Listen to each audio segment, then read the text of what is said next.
নমস্কার সমস্ত দর্শকগণের, সমস্ত শিক্ষক শিক্ষিকাবৃন্দ, দীপাবলির প্রীতি শুভেচ্ছা এবং অভিনন্দন। আশা করি সবাই ভালো রয়েছেন, আমিও ভালো রয়েছি। আর দীপাবলিতে প্রচুর প্রচুর আনন্দ করুন। আপনাদেরকে প্রাথমিক শিক্ষক এবং আপার প্রাইমারি শিক্ষকগণ বলবো, কেউ অযথা চিন্তা করবেন না।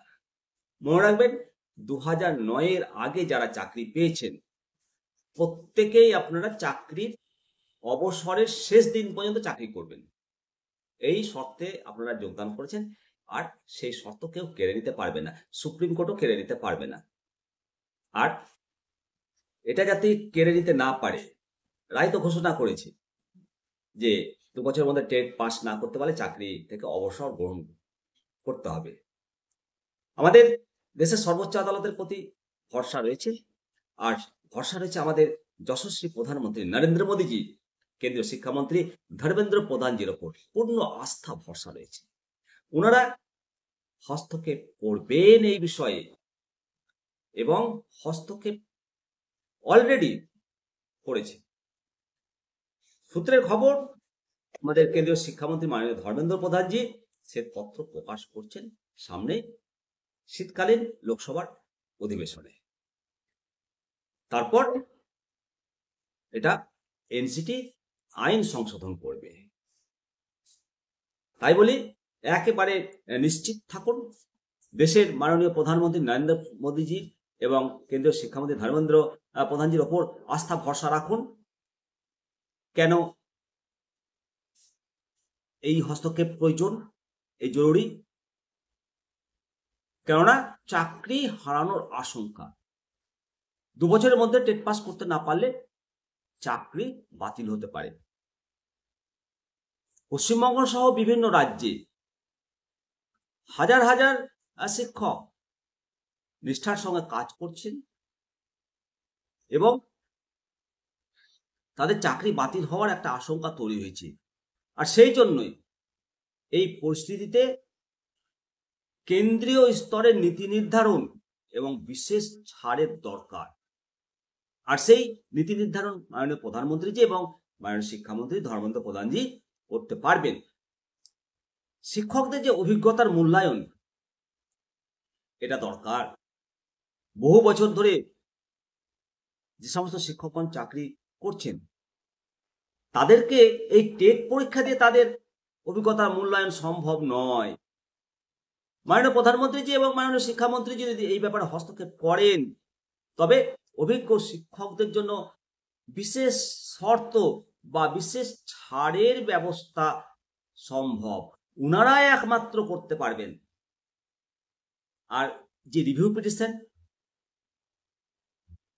সেই রিভিউ পিটিশন পশ্চিমবঙ্গ সরকার, তারা রিভিউ পিটিশনে যাচ্ছে 5 ফোটার পর, পাশাপাশি টেটের তারা প্রস্তুতিও নিচ্ছেন। আমরা সবাই জানি যে এই রিভিউ পিটিশনের মাধ্যমে কতটা সফলতা আসবে সেটা পরের কথা, কিন্তু সব থেকে বড় কথা হলো কেন্দ্রীয় শিক্ষামন্ত্রী মাননীয় ধর্মেন্দ্র প্রধানজি যে শ্বেতপত্র প্রকাশ করতে যাচ্ছেন, যেটা সূত্রের খবর, সেটাই সব থেকে বড় পদক্ষেপ। শিক্ষার মান উন্নয়ন বনাম যে চাকরির সুরক্ষার যে প্রশ্ন, সুপ্রিম কোর্টের রায়, সবার জন্য টেট ম্যান্ডেটরি, এতে শিক্ষকদের মধ্যে একটা মানসিক চাপ তৈরি হয়েছে। মাননীয় প্রধানমন্ত্রী নরেন্দ্র মোদীজি এবং শিক্ষামন্ত্রী ধর্মেন্দ্র প্রধানজি এই ইস্যুতে নীতিগত সমাধান যদি আনেন, ভরসা রয়েছে আনবেন, এবং আনার জন্য যাবতীয় কাজ শুরু হয়েছে এই মুহূর্তে। তবেই শিক্ষকদের স্বার্থ রক্ষা সম্ভব। পশ্চিমবঙ্গ সরকার যে রিভিউ পিটিশন দাখিলের পরিকল্পনা করেছে, এটা কেন্দ্রীয় স্তরে সমন্বয় ঘটলে এর প্রভাবটা আরো কার্যকর হবে বেশি। মাননীয় প্রধানমন্ত্রীজি এবং মাননীয় শিক্ষামন্ত্রীজি রাজ্যগুলোর সাথে আলোচনার মাধ্যমে সমাধান খুঁজবেন এবং প্রয়োজনে অভিজ্ঞ শিক্ষকদের জন্য বিকল্প যোগ্যতার মানদণ্ড নির্ধারণ করবে এবং জাতীয় স্তরে সমন্বিত প্রশিক্ষণের ব্যবস্থা করবেন।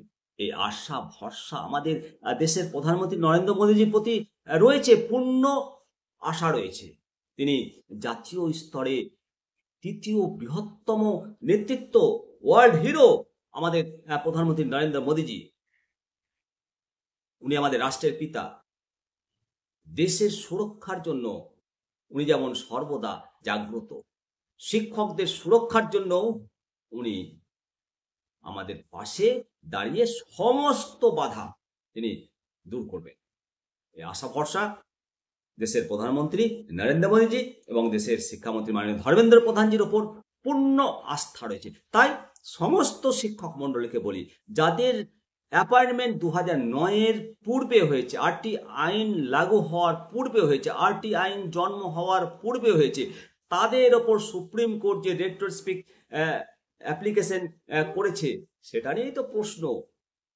সুতরাং কেউ ভয় করবেন না, অযথা হয়রানি হবেন না, অযথা চিন্তা করবেন না, একেবারে ফ্রেশ ভাবে থাকুন এবং যখন বিদ্যালয় খুলবে আমরা চিন্তামুক্তভাবে নিজেদের কাজ করব। তবে হ্যাঁ, লড়ব, সাথে আমরা পড়ব। ভালো থাকবে। অবশ্যই কমেন্ট সেকশনে কমেন্ট করবে।